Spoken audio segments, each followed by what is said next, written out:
नमस्कार, आदाब। Crime petrol Dastak में आप सभी का एक बार फिर से स्वागत है। जी मैडम, 4 साल से हूँ मुंबई में। वैसे कहाँ से हो? पोखरा, नेपाल। और 4 साल से मुंबई में क्या कर रहे थे? जी घर का काम। इससे पहले चेंबूर में काम करता था। और वहाँ से क्यों छोड़ दिया? वो लोग विलायत चले गए। देखो, मुझे फुल टाइम नौकर चाहिए जो सुबह 8 बजे से लेकर रात के 9 बजे तक काम करे और संडे को आधा दिन। और हाँ, मुझे प्रूफ चाहिए कि तुम ही हो, जैसे कि राशन कार्ड, पासपोर्ट, जो भी। लेकिन पुलिस वेरिफिकेशन तो करवानी ही होगी। होगा मैम, होगा। घर का काम, खाना पकाना, गाड़ी ड्राइवर, ऐसे कामों में जब लोग मालिक और नौकर के रिश्ते में बनते हैं तो चाहे दोनों जितनी भी सावधानी बरतें, थोड़ा बहुत अविश्वास और रिस्क तो रहता ही है, जो कि सिर्फ समय के साथ कम होता है। जब दोनों एक दूसरे के साथ कुछ साल बिताते हैं, एक भरोसे और अपनेपन का माहौल बन जाता है और दोनों पार्टियां चैन की सांसें लेने लगती हैं। लेकिन गद्दारी का छुरा कभी भी इन सांसों को चीर सकता है। अगस्त 2011, जुहू, मुंबई।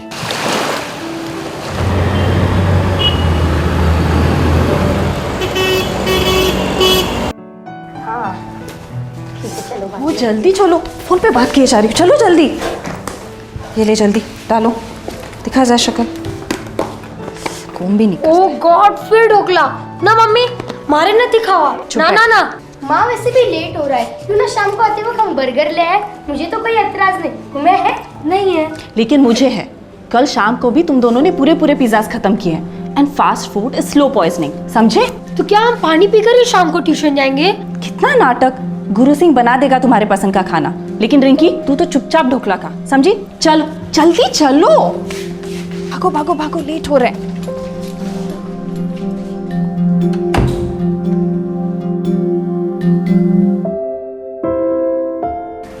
मैं दोपहर में शायद शॉपिंग के लिए चली जाऊंगी, लेकिन तुम दोनों के लौटने से पहले लौट आऊंगी, ठीक है?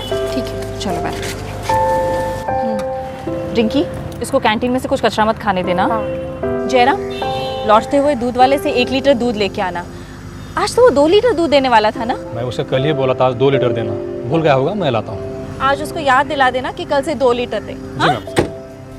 बाय मम्मा।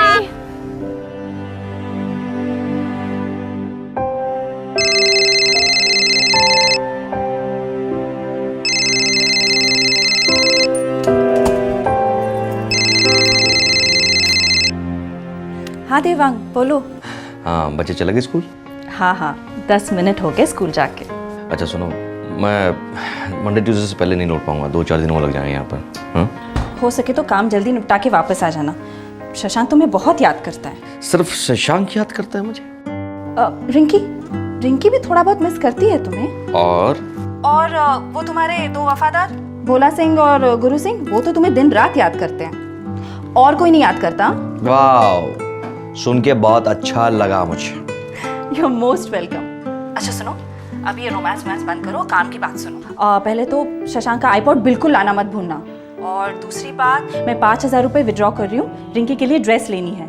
वो 12th रोड है ना, वहाँ के गणपति पंडाल में वो परफॉर्म करने वाली है। हाँ बस, अब तुम बोलो। क्या बोलूं? वही एज यूजुअल जवाब, यस यस यस। आपका हुक्म सर आंखों पर। तो अब मेरा फाइनल हुक्म सुनो, जल्दी आ जाओ। यहाँ पे अकेले बिल्कुल अच्छा नहीं लगता, तुम्हारी बहुत याद आती है। यस माय स्वीट हार्ट, अपना ख्याल रखना। तुम भी। Bye bye.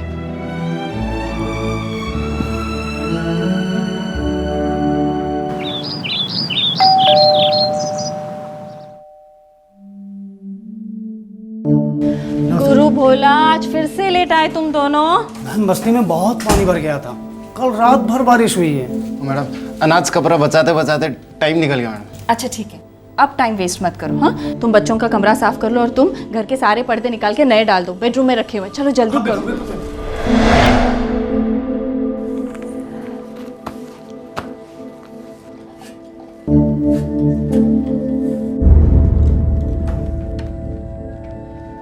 अच्छा जयराम, मैं होंडा सिटी लेके जा रही हूँ और मुझे आने में देर होगी, तो बच्चों को वैगनार में लेके आ जाना, ठीक है? जी मैम।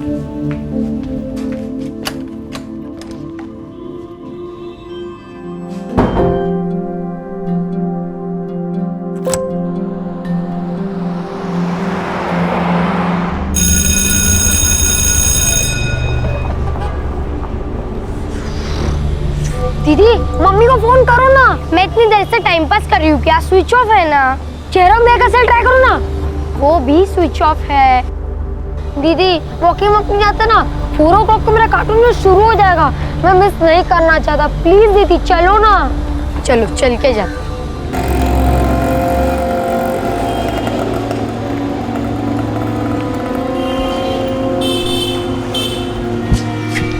अरे तुम लोग कैसे यही है? मम्मी हमें लाना भूल गए क्या? स्ट्रेंज, ये तो बहुत अजीब बात हुई ना। चलो।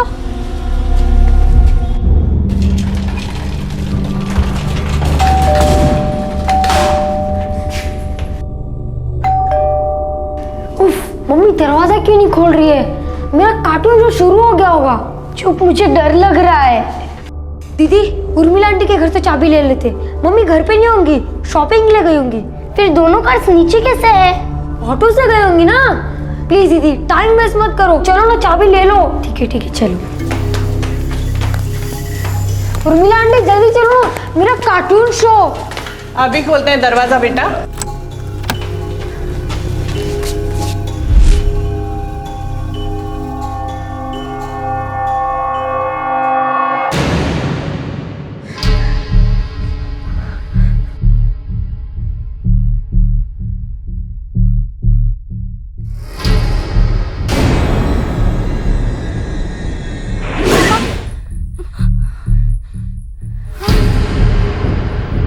मम्मा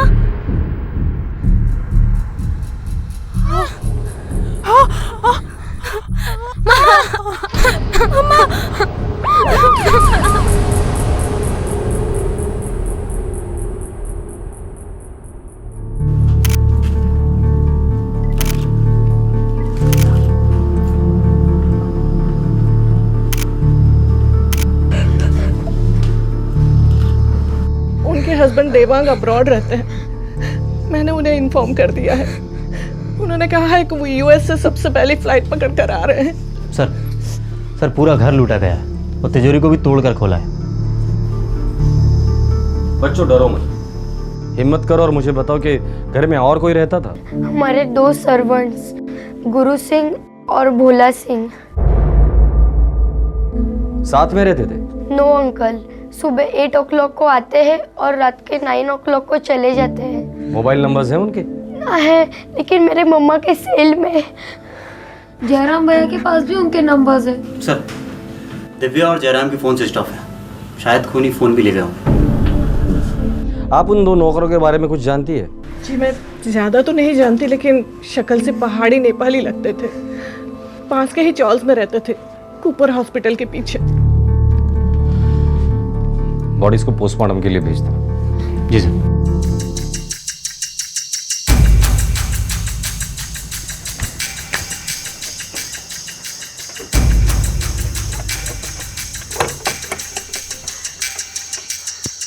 साहब खोली तो मेरी है, लेकिन मैंने गुरु सिंह और भोला सिंह को किराए पर दिया था। चाबी कहाँ है? साहब चाबी तो बेकार है, जो ताला मैंने दिया था वो बदल दिया, उसने अपना खुद का नया ताला लगाया। कामड़े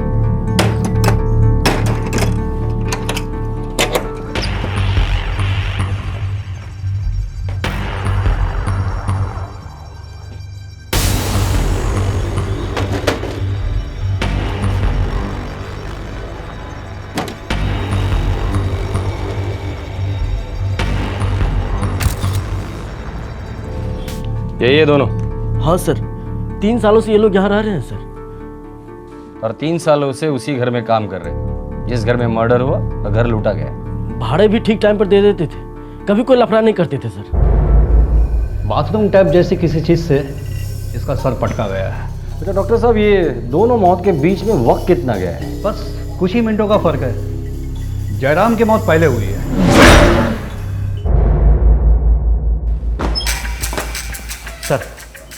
सर गुरु सिंह और भोला सिंह दोनों के मोबाइल नंबर प्रीपेड हैं और दोनों ऑफ हैं। दिव्या और जयराम के फ़ोन भी ऑफ हैं। बिल्डिंग की सिक्योरिटी क्या कहती है? कुछ कहने लायक नहीं है सर। एक ही वॉचमैन है, वो भी आधा टाइम लोग घर के काम करता है। मतलब अब तक के लिए हमारे लिए मुख्य आरोपी ये 2 नौकर ही है, गुरु सिंह और भोला सिंह। दोनों नेपाल से हैं सर। इसीलिए तो हमें इन्हें जल्द से जल्द पकड़ लेना चाहिए, क्योंकि एक बार अगर उन्होंने बॉर्डर क्रॉस किया तो ये मामला लंबा खींचेगा। करेक्ट है सर। जूस की एरिया के जितने भी रिक्शा और टैक्सी वाले हैं सबसे पूछताछ करो। किसी न किसी के तो गाड़ी में लूट का माल लेकर भागे होंगे। हो सर। इन्हें फ्लैश करो यूपी और बिहार पुलिस से कहना कि बॉर्डर के शहरों में इन्हें फ्लैश करवाए। गोरखपुर और गया कि बीएसएफ से भी बात कर लो। बाय फ्लाइट तो ये लोग भागेंगे नहीं, बाय रोड ही भागने की कोशिश करेंगे। सर दोनों के मोबाइल नंबर मैंने सर्वेलेंस पर डाल दिए हैं। साथ में दिव्या और जयराम का भी मोबाइल सर्वेलेंस पर डाल दो। पूरे चांसेस है कि ये लोग इनका मोबाइल यूज करेंगे ही करेंगे। बस एक बार ये लोग इनका मोबाइल स्विच ऑन करें तो समझो हमारे हाथों में पहला सुराग लग गया। दिन दहाड़े डबल मर्डर मुंबई के एक बहुत ही पॉश इलाके में।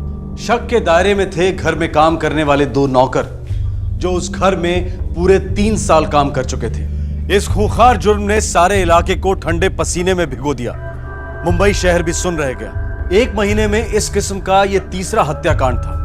पुलिस पर मैक्सिमम प्रेशर था कि खूनियों को कानून के हवाले किया जाए as soon as possible.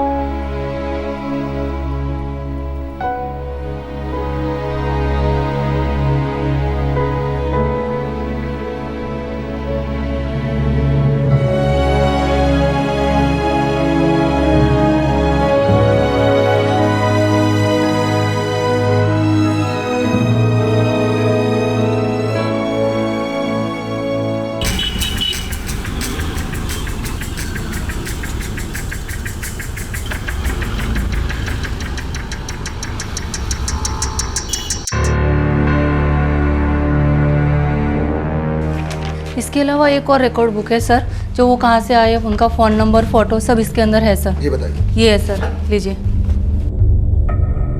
Good. जी नहीं, भोला और गुरु हमारे पास किसी एजेंसी के थ्रू नहीं आए थे। फिर जयराम के थ्रू आए थे। जयराम पिछले 15 सालों से हमारे साथ काम कर रहा था। उसकी चॉइस पे हमें कोई डाउट नहीं था इंस्पेक्टर साहब। जयराम हमारे परिवार की तरह था, एकदम हमारा फैमिली मेंबर जैसे। आपने उन दोनों का कोई पुलिस वेरिफिकेशन नहीं करवाया था? कोई रिकॉर्ड ही नहीं है, ऐसा क्यों? जी वो वेरिफिकेशन रह गई थी। सर ये टैक्सी वाला बोल रहा है मर्डर के दिन शाम को उसने 4 नेपाली आदमियों को जुहू से अंधेरी स्टेशन छोड़ा था। हाँ साहब, जिस दिन ये मर्डर हुआ था वहाँ से कुछ 10-20 मीटर दूर मैंने अपनी गाड़ी लगाई थी। सर इसने दोनों फोटो आइडेंटिफाई किए हैं। उन 4 में से 2 गुरु सिंह और भोला सिंह थे। अंदर स्टेशन ईस्ट वेस्ट। अरे वेस्ट में चलेगा कि नहीं? हाँ बैठो, मैंने कब मना किया? चल बैठो, चल चल चल चल चल चल चल चल चल चल। उनके बीच कुछ तो बातें हुई होगी, कुछ याद है? कुछ कहा था उन्होंने? एकदम चुप थे साहब, चारों के चारों एकदम चुप थे। सर मैंने 35 एजेंसीज में छानबीन की, उनमें से 16 लोगों के रजिस्टर में नेपाल से आए हुए कामगार थे। और सर ये गुरु सिंह और भोला सिंह का नाम किसी में नहीं मिला सर। एजेंसी से कुछ पता नहीं चलेगा, ये लोग एजेंसी के थ्रू आए ही नहीं थे। गुरु सिंह और भोला सिंह के फ़ोन रिकॉर्ड आ गए हैं कंपनी से। एक नंबर से इनके फ़ोन पर बहुत सारे कॉल्स आए और इन्होंने भी उस नंबर पर कॉल किए हैं। किसका नंबर है? नकुल बहादुर नाम का आदमी है, चेंबूर में। नकुल बहादुर तो 2 दिन से आया नहीं साहब इधर। गुरु सिंह और भोला सिंह के साथ उसकी दोस्ती थी, उन दोनों को जानते हो? नहीं साहब, नहीं जानता। नकुल बहादुर को भी ठीक से नहीं जानता मैं। अभी 6 महीने हुए साहब उसे यहाँ पर आके। और तुम्हें ये भी नहीं पता होगा कि वो कहाँ से आया था, इस वक्त कहाँ है? कुछ नहीं पता ना तुम्हें?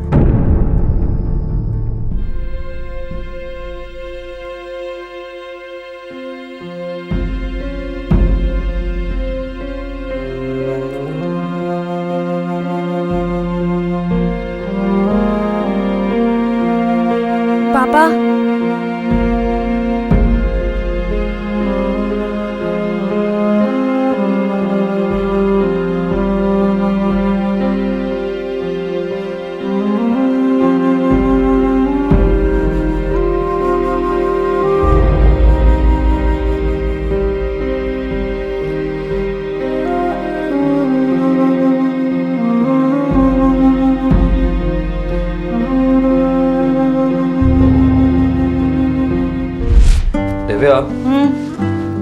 मैं जब भी काम के सिलसिले में ओवरसीज जाता हूँ ना तो मुझे अच्छा नहीं लगता, बड़ी अजीब सी फीलिंग आती है। कैसी फीलिंग?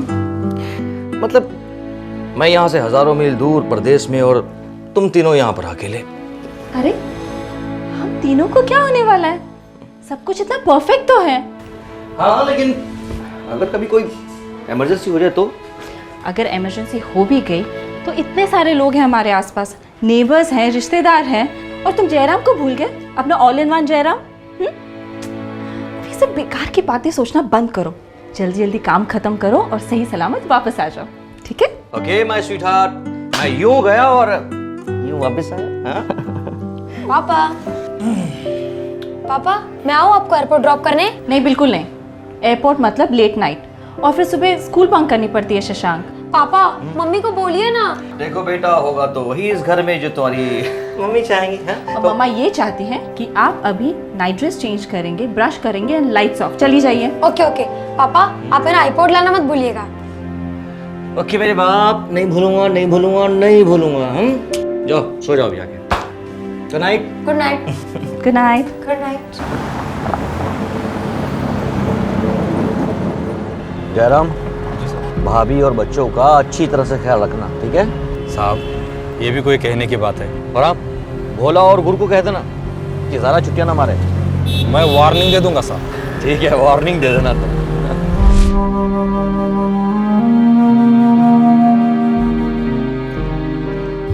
भोला और गुरु को इस घर में काम करते हुए 3 साल तो हो चुके थे, लेकिन यह भी तो हो सकता है कि 3 साल से ये दोनों इस हत्याकांड की साजिश रच रहे थे। इस जुर्म के 4 दिन बाद मुंबई पुलिस को गुरु और भोला सिंह की लोकेशन के बारे में एक सुराग मिला। सर 1 घंटे पहले दिव्या का मोबाइल ऑन हुआ है। कहाँ से? नेरुल। निकलते हैं सर, पहुंचते पहुंचते एग्जैक्ट लोकेशन मिल जाएगी। टीम तैयार करो तुरंत। तैयार है सर, बाहर है। ठीक, okay thanks sir. Nehru Nagar चल। नेरुल।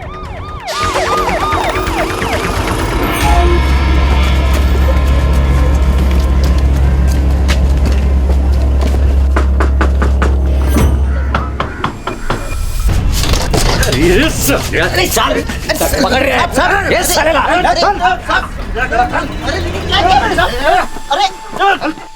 नकुल बहादुर भोला और गुरु का साथीदार था, जिसने दिव्या का मोबाइल एक एसएमएस भेजने के लिए इस्तेमाल किया था। यह एसएमएस इस गिरोह के लिए यमराज बनकर उनके दरवाजे पर पुलिस की दस्तक को ले आया।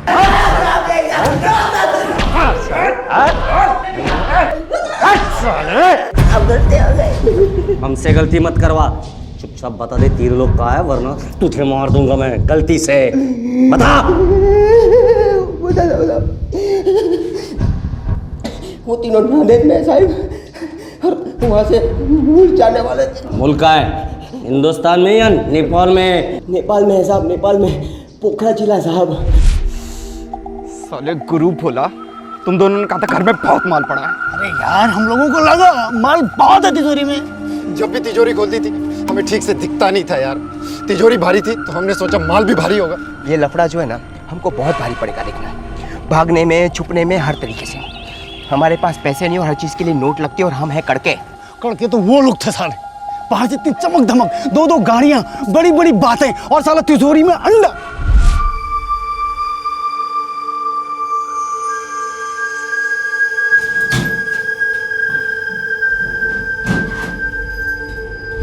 सिर्फ 5,000 रुपए और ये 4 आने वाले जेवर हाथ में है। यार बहुत बड़ी भूल हो गई हम लोगों से, और फालतू में सबके सर 2-2 मर्डर लग गए। चलो माना, कैसे भी करके हम लोग नेपाल पहुंच जाते हैं, लेकिन वहां पे जाके करेंगे क्या? अरे भूखे मरना पड़ेगा उधर भी। क्या क्या सोचा था यार, क्या निकला है नसीब में। पूरे 3 साल की मेहनत बेकार गई है। सोच के अभी कोई फायदा नहीं है, समझ गए? एक काम करो, यहाँ से सीधा नांदेड़ निकलो। वहाँ पे मेरा एक दोस्त है, एकदम चुपचाप रहने का, कुछ नहीं बोलने का, समझा? ये दिखा, देखता हूँ इस सोने का कितना पैसा मिलता है मुझे, ठीक है? जैसा ही पैसा हाथ में आता है मैं सीधा नांदेड़ आता हूँ, ठीक है? और वहाँ से हम लोग सीधा भागेंगे नेपाल। नेपाल? अबे टुकुर टुकुर देखते क्या हो, हाँ? लाशें पुलिस के हाथ लगते ही वो हमारे पिछवाड़े में आग लगाएगी, आग, और हमको भागना पड़ेगा कुत्तों की तरह, समझा? देखो, इससे पहले कि पुलिस हमारे तक पहुंचे ना, हमको यहाँ से भागना है सीधा नेपाल, और नेपाल जाके एकदम गायब। चोरी के माल से कुछ नहीं मिला साहब, सारा प्लान चौपट हो गया। फिर हमने सोचा कि नेपाल भाग जाए, लेकिन वो प्लान भी चौपट हो गया। वैसे नेपाल जाने का रूट क्या सोचा था? नांदेड़ से पुणे साहब, पुणे से दिल्ली, दिल्ली से गया, गया से नेपाल बॉर्डर पर पैदल जाने वाले थे साहब। पूना में कब और कहाँ मिलने वाले थे? पुणे हाईवे पे ढाबे के पास मिलने वाले थे साहब। वैसे ही होगा। कल शाम तुम चारों लोग मिलोगे, लेकिन मुंह खोलने की कोशिश की तो याद रखना उस मैडम को जैसे मारा था वैसे तुझे मैं मारूंगा, समझे? फोन लगा, फोन लगा।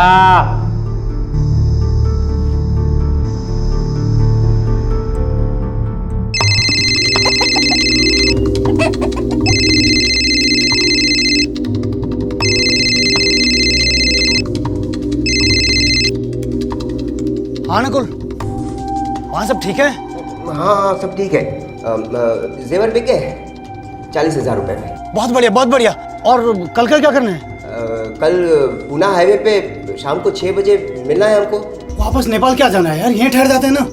पागल हो गया क्या? मुंबई पुलिस हमारे को ऐसे ढूंढ रही है जैसे कोई पागल कुत्ते को ढूंढता है, समझा? अगर हाथ में आ गए ना तो हमारे को मार डालेंगे, इसलिए हम नेपाल ही भाग जाते हैं। समझा गया? समझ गया ना? समझा समझा। वहीं से फिर हम लोग दिल्ली चले जाएंगे। हाँ, तीनों जन। ठीक है यार, एक अच्छी खबर है, जेवरों के पैसे ठीक ठाक मिले। और बुरी खबर? बुरी खबर यह है कि पुलिस हमारे खून की प्यासी है, कल के कल ही निकलना पड़ेगा।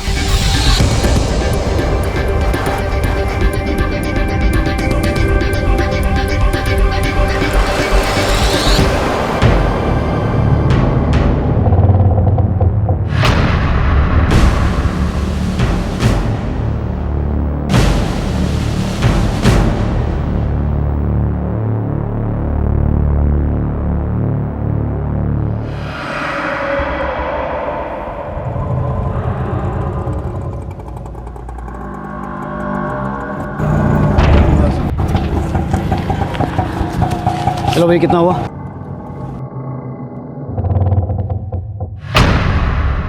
सर ये रहे तीनों। शेख, तुम इसके साथ इधर ही बैठना और चिल्लाने की कोशिश करे तो टेटवा दबा देना साले का। और बाकी के सब लोग ढाबे को घेर लो, जल्दी।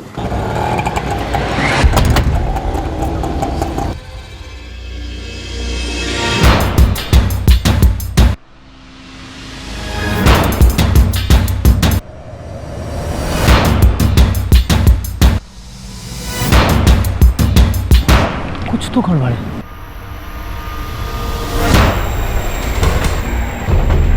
लगता है नकुल को पुलिस ने पकड़ के रखा हुआ है। जाल बिछा रखी है हमारे लिए। भाग यहाँ से, भाग भाग।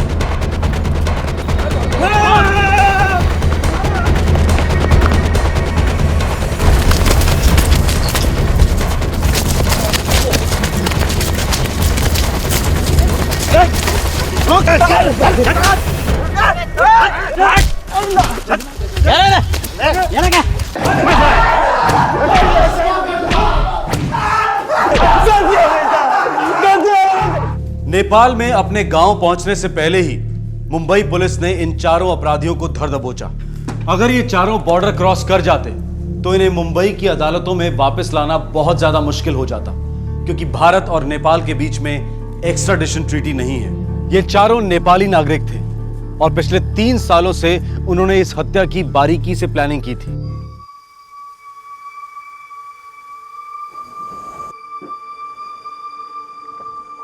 दो चकाचक गाड़ियां, बहुत माल है गुरु। अरे इतना बड़ा तिजोरी है घर में। कितना माल है तेरे सेठ की तिजोरी में? वो तो मालूम नहीं, लेकिन साहब जब भी मेम साहब को पैसा देता है वो फटाक से तिजोरी में डाल देती है। हर 2 महीने में सेठ बाहर गांव जाता है। सुना है बाहर जाने का ही 50-60 हजार रुपये लगता है। मतलब बहुत पैसा कमाता है इनका साहब। अगर हर एक के पास 2-2 लाख रुपए आ जाता है तो लाइफ सेट है नेपाल में। वैसे भी इस शहर में कुछ नहीं रखा, सारी ये भी कोई जिंदगी है। लूट लेते तेरे सेठ की तिजोरी को। अरे मैंने सुना है सेठ अगले हफ्ते 1 हफ्ते के लिए बाहर गांव जा रहा है, और वो छोटे साहब है ना, वो कुछ पॉट लाने की बात कह रहा था। अबे आईपोड ढक्कन। हाँ, ये होता क्या अपॉड? महंगा फोन। जो भी है यार, पैसा आएगा ना हमारे हाथ में, साला हम भी अपॉड लेंगे। खरीदेगा? खरीदेगा। देखो गुरु, भोला, कल पूरे घर की साफ सफाई करनी है हमें, ठीक है? जी मैम सर। घर के पर्दे भी बदलने, बहुत मैले हो गए हैं। हो जाएगा मैम सर। डस्टिंग से शुरू करना। दोपहर में मैं 2-3 घंटे के लिए बाहर जा रही हूँ, उस वक्त टीवी बिल्कुल मत देखना।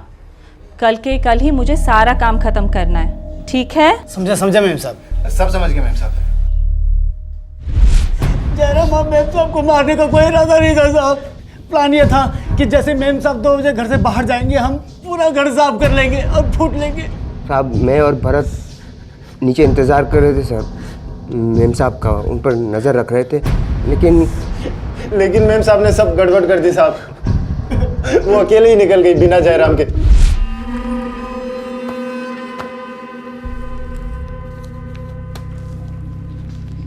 अच्छा जयराम, मैं होंडा सिटी लेके जा रही हूँ और अगर मुझे आने में देर होगी ना तो बच्चों को वैगन आर में लेके आ जाना, ठीक है? जी मैम।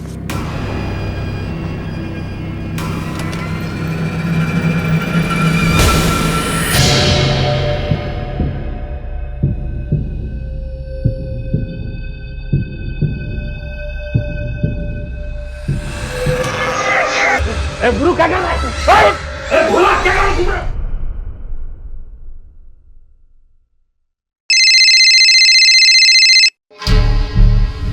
प्रॉब्लम हो गई यार। हाँ क्या प्रॉब्लम हो गया? क्या जयराम को मार? अरे यार कोई और चारा भी तो नहीं था। तब तेरी की एक काम कर, अभी के अभी फटाफट जितना भी माल निकलता है हाथ में लेके वहां से निकल जाओ अभी। हाँ अब तो तुम लोग बाहर जाओ, नजर रखना जरा हमारे। अरे मैं नजर रख रहा हूँ, मैं तेरे को क्या बोला वो काम कर। क्या हुआ? लफड़ा? यार जयराम को मार दिया यार लोगों ने।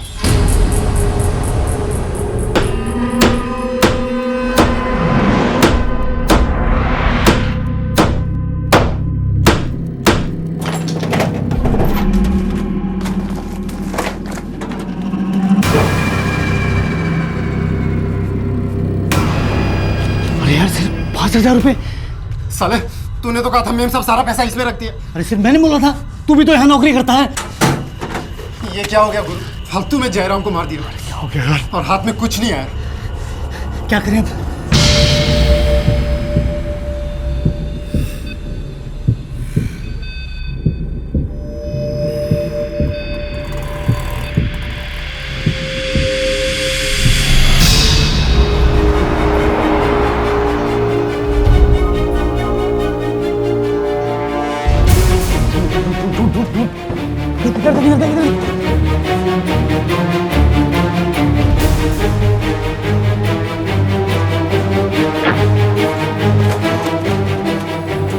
सिग्नल नहीं मिल रहा यार। जल्दी मेम साहब ऊपर निकल गई।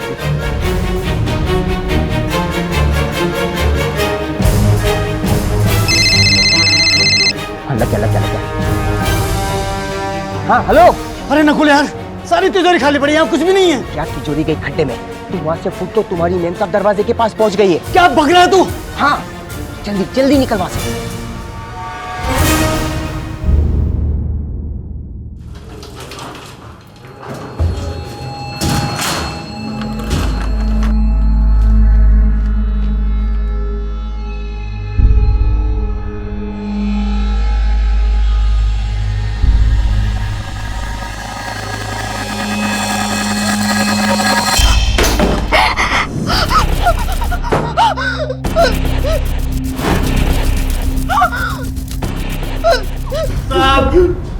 हम लोग बहुत डर गए थे।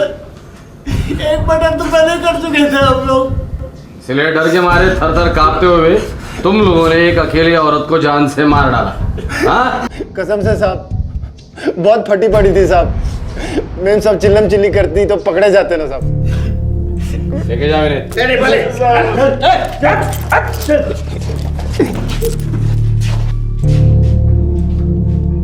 तीन साल इंतजार किया, घर काम किया, फिर उसी घर के 2 लोगों को जान से मार डाला। सर इनका वेरिफिकेशन भी करते तो कोई फायदा नहीं होता। क्रिमिनल रिकॉर्ड तो था नहीं, पहला केस था इनका। वही तो, कैरेक्टर का सर्टिफिकेट तो कोई भी देगा वाघ, पर नियत का सर्टिफिकेट कौन देगा?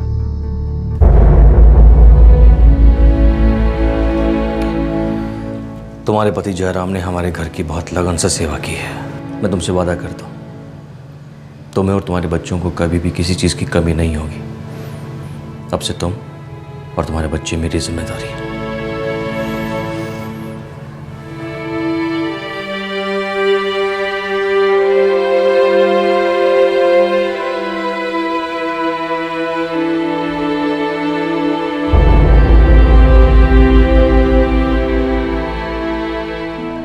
नमस्कार, आदाब। क्राइम पेट्रोल दस्तक में आप सभी का एक बार फिर से स्वागत है।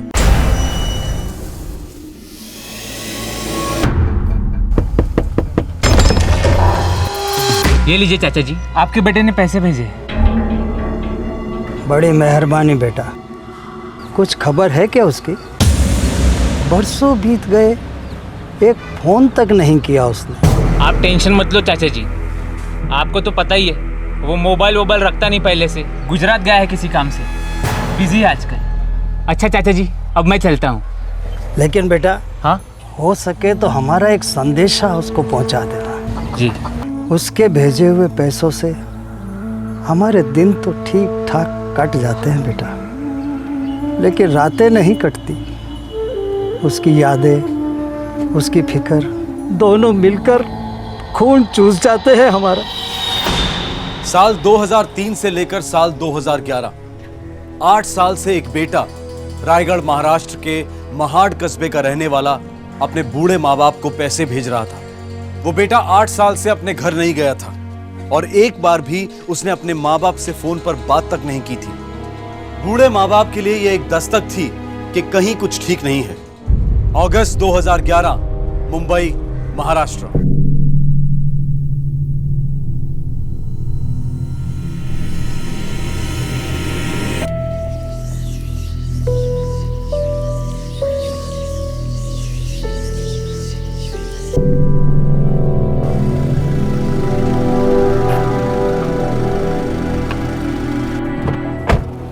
अबे तो मैं क्या करूं?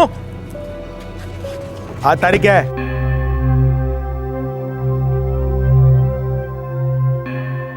आज क्या तारीख है? देवेंद्र सेठ साला अब भी मस्ती में घूम रहा है।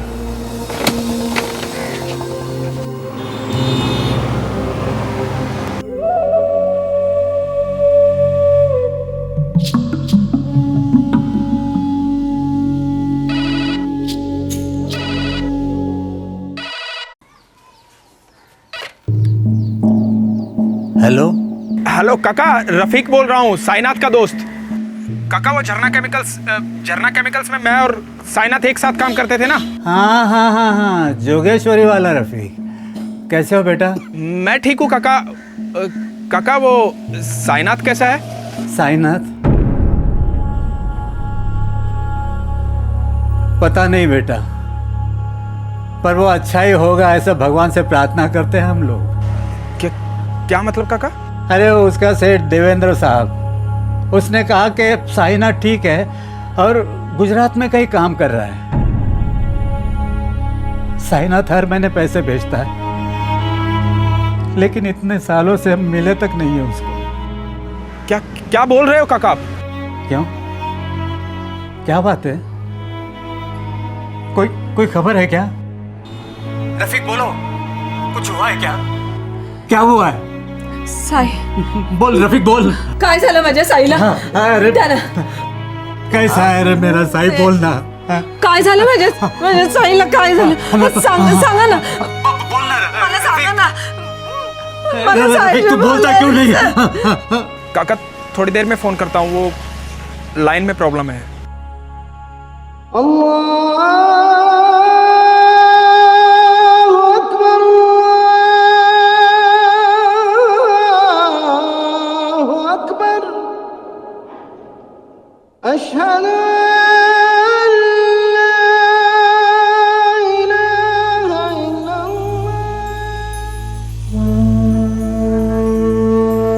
क्या बात है रफी? नहीं, एकदम नर्वस दिखाई दे रहे। कुछ नहीं यार, रोजा खोलो।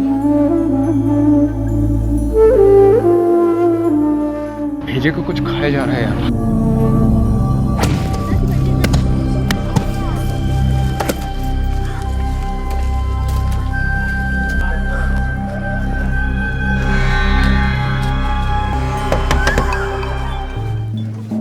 नमस्ते काका।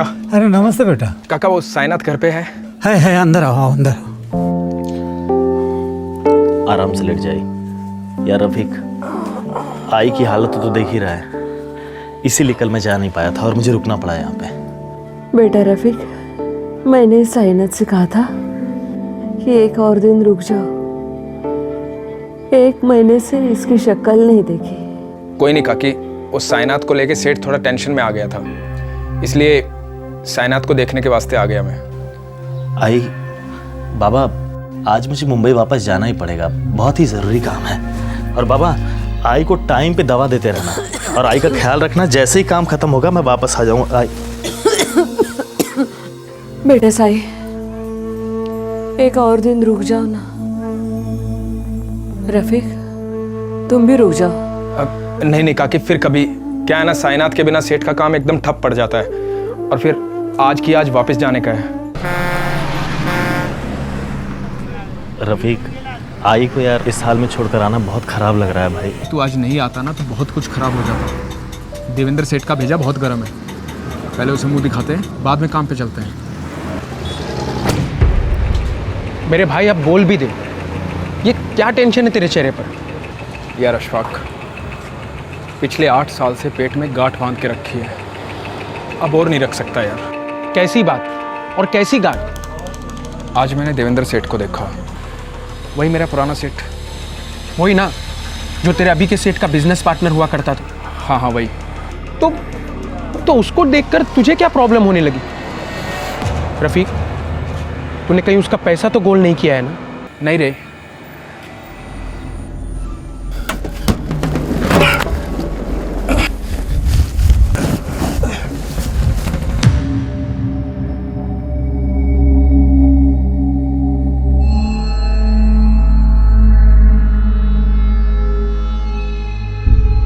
देखो रफीक, रमज़ान के इस पाक महीने में तुम्हारा ज़मीर तुम्हें आवाज़ दे रहा है। जो कुछ तुमने किया है उसे कबूल करने का वक्त आ गया है। छाती पर का पत्थर फेंक दो। बहुत डर लग रहा है अशफाक। डर किस बात का रफीक? अल्लाह ने तुम्हें एक मौका दिया है। देखो, मेरी पहचान का एक पुलिस कांस्टेबल है क्राइम ब्रांच में, वो तुम्हारी मदद कर सकता है। अब नामदेव बावकर नाम है उसका।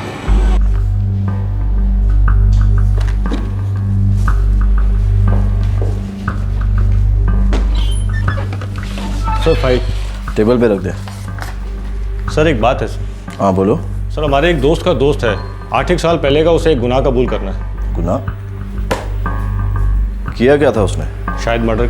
शायद लोग साइकिल की चोरी करके गुनाह कबूल नहीं करते हैं, और वो मर्डर कबूल करने चला है, वो भी 8 साल पहले का। क्रैक तो नहीं हो गया? खैर आने दे उसे। सर वो यहाँ पर नहीं है, अजमेर शरीफ गया चादर चढ़ाने के लिए। दोस्त बोला आते ही कांटेक्ट करेगा। रफीक नाम है साहब उसका। ईद के दिन लौटेगा ऐसा उसने बोला। ठीक है, तभी बात कर लेंगे। वैसे केस के बारे में कुछ बताया उसने? तुम्हारे दोस्त ने? सर ये रफीक और साइनाथ झरना केमिकल्स कंपनी में काम करते थे, जो जोगेश्वरी में। फिर? सर साइनाथ महाट का रहने वाला है। सर जो साइनाथ है पिछले 8 साल से अपने घर नहीं गया है। क्या? साइनाथ के बूढ़े माँ बाप को लगता है कि उनका बेटा साइनाथ मुंबई में किसी देवेंद्र राठी के यहाँ सर्विस करता है। ये देवेंद्र राठी कौन है? सर कपड़े का व्यापारी है, और पहले झरना केमिकल्स कंपनी में पार्टनर था किसी परेश चंदूरा नाम के आदमी के साथ। अच्छा, ये साइनाथ की स्टोरी क्या है? सर इसके आगे तो कुछ पता नहीं, पर सर इतना मालूम है कि रफीक जिसे गुनाह कबूल करना है उसका इस साइनाथ से कुछ न कुछ लेना देना है। सर साइनाथ मिसिंग है, डेड है, कुछ पता नहीं सर। अब ये आदमी सामने से जुर्म कबूल कर रहा है तो हमें सारी की सारी डिटेल्स तो देगा ही है। अब ऐसे केसेस रोज रोज तो आते नहीं है नाम थे। आने दो उसे। अगस्त 2011 रमजान के पाक महीने में रफीक नाम के ड्राइवर ने एक गुनाह कबूल करने की ठान ली। रफीक ने फैसला तब लिया जब उसने अपने पहले मालिक देवेंद्र राठी को अचानक देख लिया। ईद की नमाज के बाद रफीक पुलिस के सामने पेश होने जा रहा था, लेकिन पुलिस ने उससे पहले ही अपनी तहकीकात शुरू कर दी थी।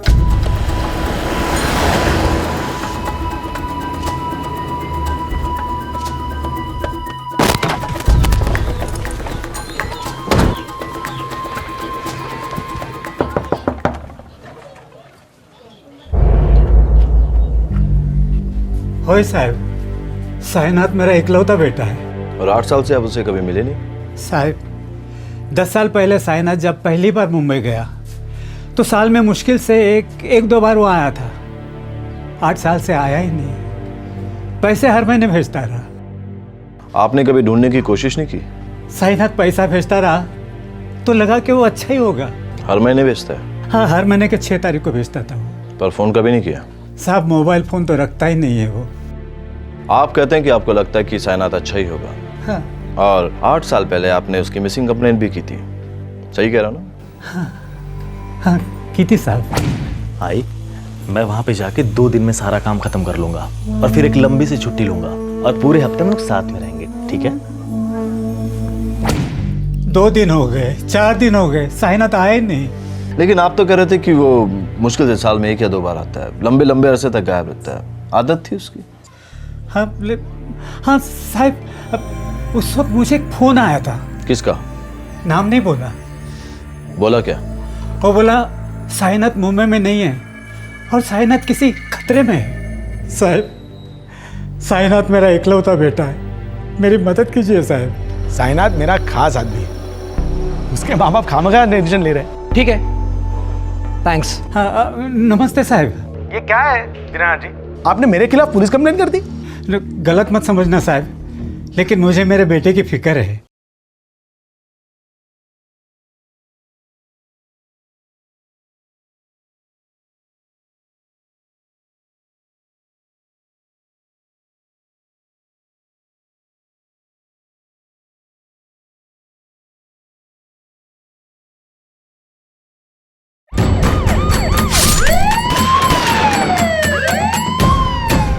हाँ साहब, उस वक्त मुझे एक फोन आया था।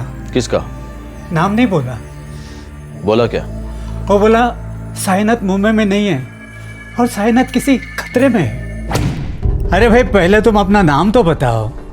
नाम छोड़ो, काम की बात सुनो। पहले बोलो साईनाथ घर में है?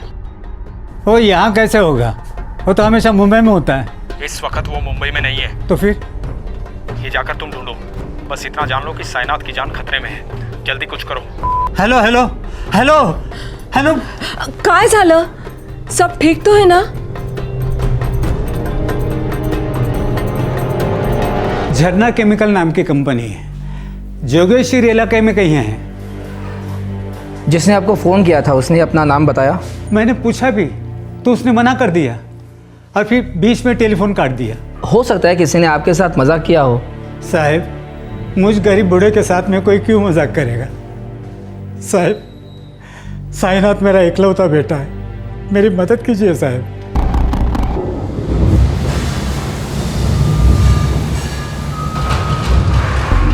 अच्छा, तो मिस्टर देवेंद्र राठी, आप कह रहे हैं कि आपने साईनाथ को आपके काम के लिए गुजरात भेजा है? कोई पहली बार नहीं गया सर, हमेशा जाता रहता है। साईनाथ मेरा खास आदमी है, उसके माँ बाप खामखा डिसीजन ले रहे हैं। बिलीव मी सर, सब सही है।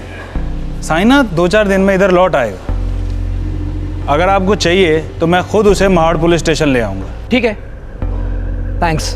Thank you. चलो।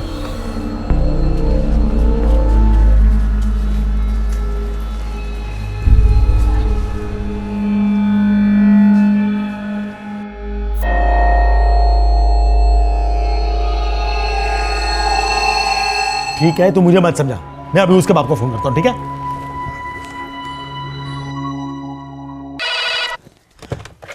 हेलो दीनानाथ जी, देवेंद्र बोल रहा हूँ, देवेंद्र राठी, साईनाथ का सेठ। हाँ, नमस्ते साहब। ये क्या है दीनानाथ जी, आपने मेरे खिलाफ पुलिस कंप्लेंट कर दी? गलत मत समझना साहब, लेकिन मुझे मेरे बेटे की फिक्र है। तो सीधे पुलिस के पास चले गए आप? अरे मुझे फोन कर दिया होता फैक्ट्री में, फैक्ट्री का नंबर तो है ना आपके पास? मैंने फैक्ट्री में फ़ोन किया था साहब, किसी ने आपसे बात करने दी नहीं मुझे, और साईनाथ की कोई खबर भी नहीं दी। तो मैं आपको खबर देता हूँ, साईनाथ गुजरात गया हुआ है ऑफिस के काम से। वहाँ अच्छा तो है ना? बहुत अच्छा है, मेरे खास आदमियों में से है साईनाथ। 3 साल से मेरे लिए काम करता है, मैं उसकी ठीक ठाक खबर रख रहा हूँ। और मैं आपको हाथ जोड़ के विनती करता हूँ, दोबारा ऐसा कभी भी हो तो पुलिस के पास मत जाइएगा, सीधे मुझे फ़ोन करिएगा। ठीक है साहब। अपने गुस्से पे थोड़ा काबू रखना। अभी तूने कैसे बात की साईं के बाप के साथ? परेश प्लीज, मुझे तेरा बार बार का लेक्चर देना बंद कर, समझा? मुझे पता है मैं क्या कर रहा हूँ, मैं सब संभालूंगा। ओके?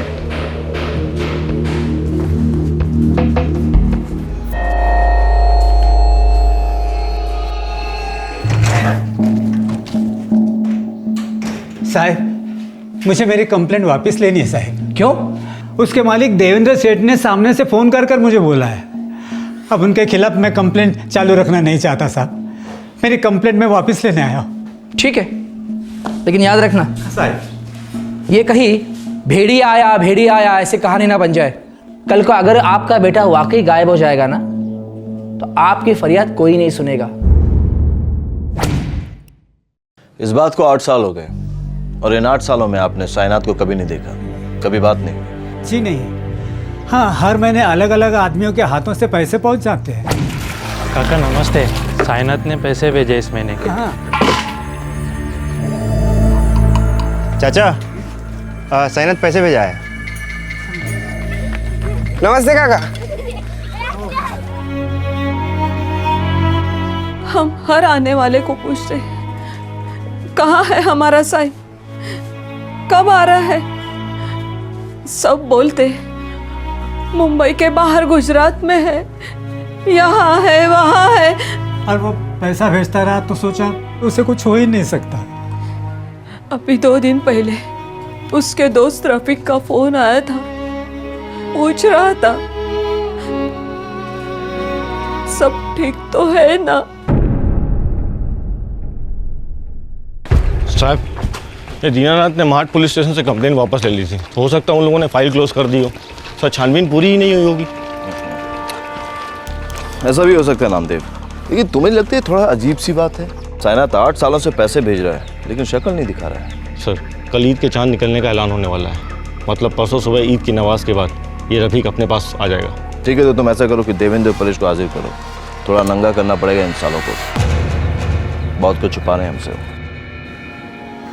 झरना केमिकल्स हम पार्टनरशिप में चलाते थे, लेकिन 2005 के बाद हम अलग हुए। ये साइनात और रफीक आप दोनों के यहाँ पे काम करते थे झरना केमिकल्स में? दोनों हमारी कंपनी के ड्राइवर्स थे, लेकिन 2005 में जब कंपनी स्प्लिट हुई तो रफीक मेरे साथ और साइनात देवेंद्र के साथ आ गया। मिस्टर देवेंद्र जी, साइनात कहाँ है?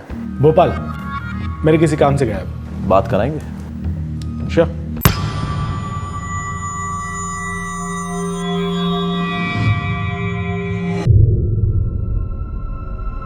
हाँ इंगोले।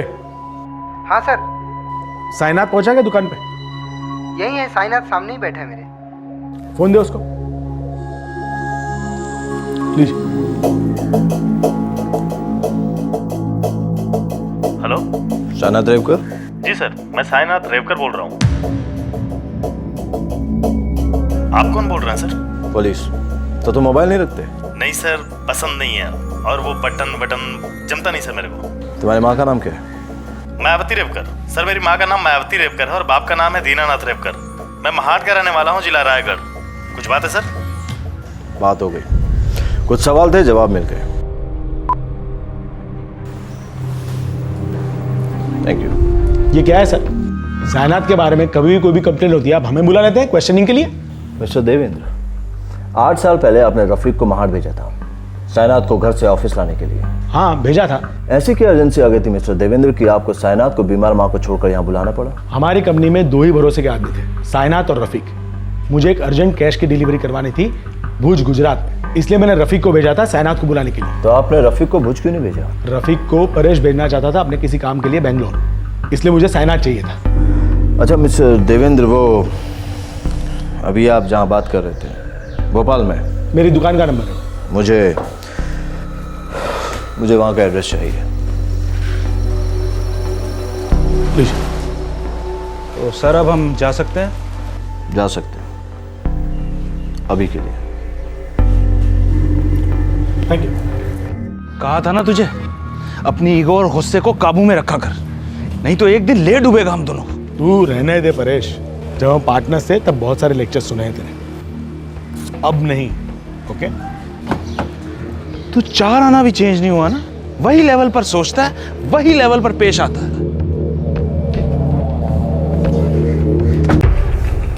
सर, मैंने भोपाल पुलिस को संदेश भेजा है सर, दुकान में जाकर साइनात की तस्वीर खींच कर लाने के लिए। साइनात वहाँ हो गए नहीं। देवेंद्र के सारे वर्कर्स एक ही आवाज़ में बात करते हैं, वो वही बोलते हैं जो उन्हें सिखाया जाता है। सवाल एक होता है, लेकिन जवाब 10 मिलते हैं। नामदेव, मुझे तो डाउट है कि कहीं साइनात के साथ कुछ हुआ ना हो, जिसे सब मिलकर छुपाना चाहते हैं।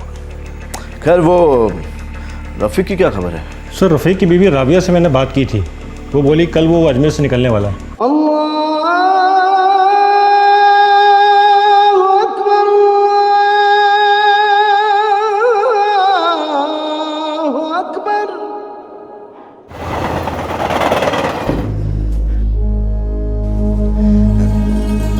एक बार और सोच लेते बेटा।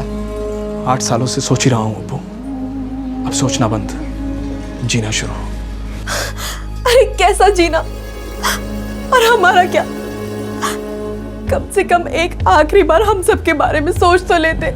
खुदा है ना इन सब के लिए, जो मुझसे सच बुलवा कर मुझे संभाल रहा है, वो आप लोगों को भी संभालेगा। अरे जब इन 8 सालों में किसी को कोई फर्क नहीं पड़ा, तो अचानक से आपको क्या हो गया? राबिया, ये मत बोलो कि किसी को कोई फर्क नहीं पड़ता। पिछले 8 सालों से घुट घुट के जी रहा हूं मैं, घुट घुट के, हर रात राबिया, हर रात।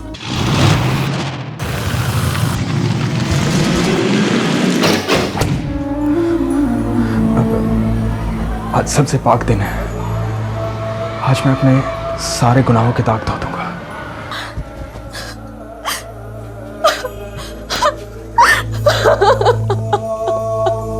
खुदा ने रफीक के घायल जमीर पर मरहम लगाकर उसे मजबूत किया।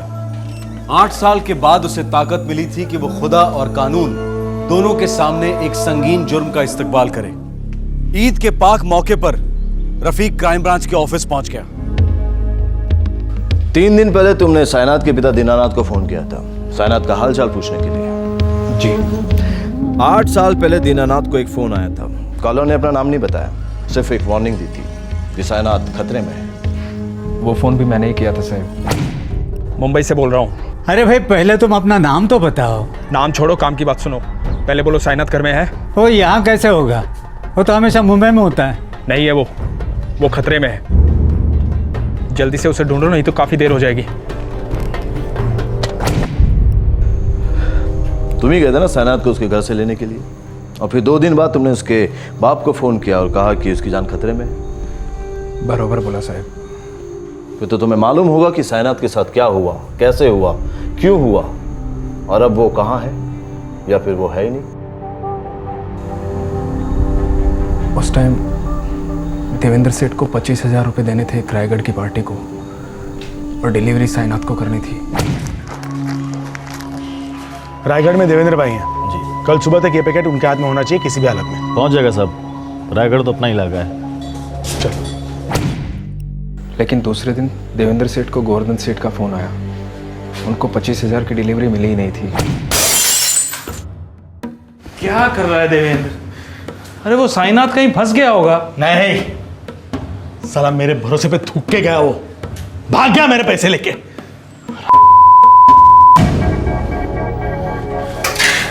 क्या हुआ सेठ? वो साइनात का घर जानता है? हाँ जानता हूँ ना, वो जोगेश्वरी में। अबे यहाँ वाला नहीं, उसके बाप का घर महाड़ गांव में, जानता है? हाँ वो भी जानता हूँ। अब भी कभी वहां जा और साले की नाक में रस्सी डाल के घसीटते हुए यहाँ लेके आ। लेकिन क्यों सेठ? मेरे पैसे लेके भाग गया वो। अगर वो ना मिले तो उसके माँ बाप को घसीटते हुए लेके यहाँ पे सालों की खाल उधर के रख दूंगा मैं। साले बुड्ढे चीखेंगे तो वो चूहा बिल से पैसे लेकर निकल आएगा बाहर। सेठ कोई गलतफहमी हुई होगी। अबे तू जाता नहीं यहाँ से, निकल।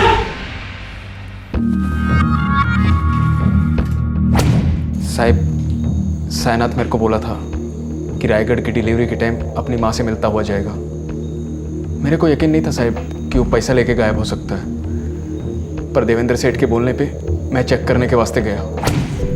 यार रफीक, ये रायगढ़ वाली डिलीवरी ना पहले कर लेते हैं, इसके बाद चलते हैं मुंबई। मेरे भाई पहले से बहुत गर्म है वो। तू एक काम कर, मेरे साथ मुंबई चल। बात की बाद में देखेंगे यार। चल मुंबई चल। साले आई समझ सेठ जी, मेरी आई की तबीयत बहुत ज़्यादा खराब थी सेठ जी। मैं सिर्फ 1-2 घंटे के लिए घर चला गया था। 1-2 घंटे के लिए? 2 घंटे के लिए? 2 घंटे के लिए? सेठ माफ कर दो। पिछले 3 सालों से आपका नौकरी करता हूँ सेठ जी, कभी भी 1 रुपए की बीमारी नहीं की मैंने। मैं तो कह रहा था कि रायगढ़ वाली डिलीवरी कर लेते, ये पैसे है ना सेठ जी, ये देवेंद्र, चल माफ कर दे। अरे क्या माफ? बोला था ना तेरे को, बोला था ना डिलीवरी अर्जेंट है, बोला था। बोला साला मेरे धंधे की ड्यूटी पे मूत का गया सर तू। गलती हो गई, गलती हो गई साले। तेरी तो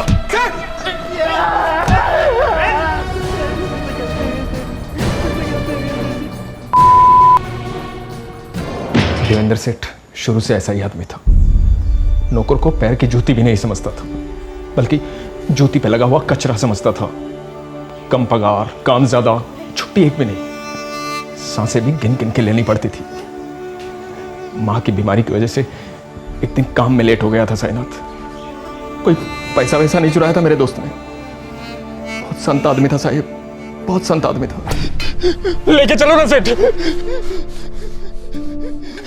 साईनाथ, साईनाथ जान से मार दिया तूने उसको? अच्छा हुआ मर गया साला चोर। चोर नहीं था वो, तू भी जानता है। तो गया, अब मुर्दे से माफी मांगो। चले नाटक कम नहीं, ये तेरा रोना धोना है ना, किसी और दिन के लिए संभाल के रख, समझा? उठना साईनाथ। इसकी लाश को ठिकाने लगा, चल। मैं ये नहीं कर सकता सेठ। इसकी मौत का बिल तेरे नाम पे फाड़ सकता हूँ।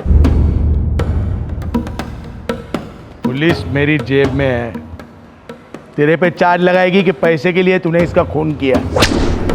सारा सारी उम्र वो जेल में ईद मनाना तू। बोल क्या पसंद है, ठिकाने लगा इसको। डर गया था साहिब, बहुत डर गया था। उस टाइम कुछ सोच नहीं रहा था। जैसा देवेंद्र सेठ बोला ऐसा ही किया साहिब। लाश ठिकाने लगा दी? साईनाथ की बॉडी को गाड़ी में डाल के कसारा घाट ले गया।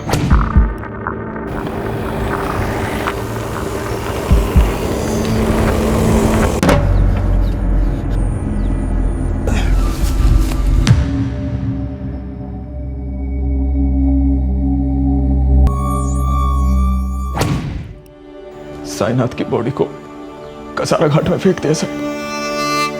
मैं जानता था जो मैंने किया है बहुत बड़ा गुनाह है, पर सामने से कबूल करने में डर लगता था साहब।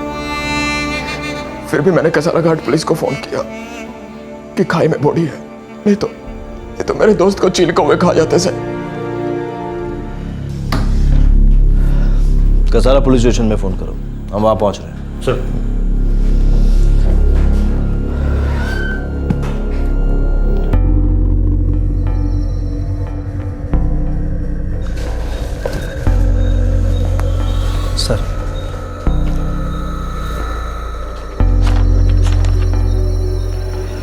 यही है सर। ये 2003 का केस है।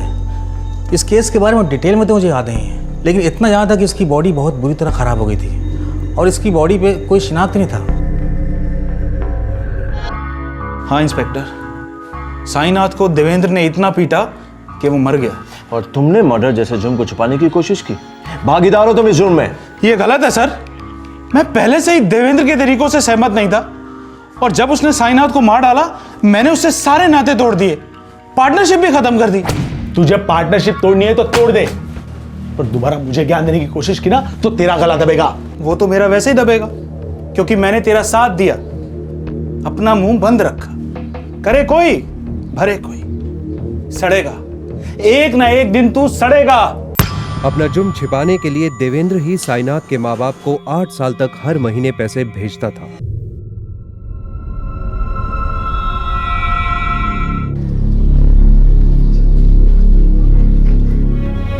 हमें लगा वो हमसे नाराज है। इतना बड़ा बोझ जो बन के बैठे थे उस पे हम। नहीं काका, बहुत अच्छा आदमी था आपका बेटा, बहुत प्यार करता था आप दोनों से।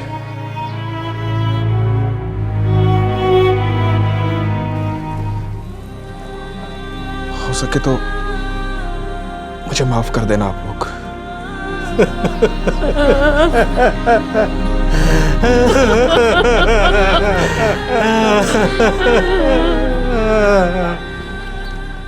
8 साल बाद ही सही, लेकिन जो तूने किया है बहुत सही किया रफीक। बेटी, पुलिस ने रफीक को हिरासत में ले लिया है। रो मत बेटी, जब खुदा की अदालत ने उसे हिम्मत दी है तो इंशाअल्लाह इंसान की अदालत भी उस पर जरूर रहम करेगी। रफीक को इस जुर्म को छिपाने के चार्जेस पर सजा तो जरूर होगी, लेकिन जरा सोचिए, अगर रफीक सामने आकर इस निर्दयी हत्या का पर्दाफाश नहीं करता तो साईनाथ की मौत का रहस्य हमेशा रहस्य ही बना रहता। उसकी लावारिस लाश का केस पुलिस फाइलों के ढेर के नीचे होता, जहां उसे धूल तक नसीब नहीं होती। उसका हत्यारा देवेंद्र राठी खुलेआम घूमता रहता और साईनाथ के माँ बाप झूठी आस और गलत फहमियों में अपनी आखिरी सांस लेते। क्राइम पेट्रोल दस्तक रफीक जैसे बहादुरों की दाद देता है, जो अपने जमीर की दस्तक सुनते हैं, फिर चाहे जो हो जाए। फिर होगी आप सबसे मुलाकात, तब तक अपना ख्याल रखें, सुरक्षित रहें। जय हिंद। इस तरह के और भी एपिसोड देखने के लिए हमारे चैनल को सब्सक्राइब करें और बेल आइकन दबाना ना भूलें।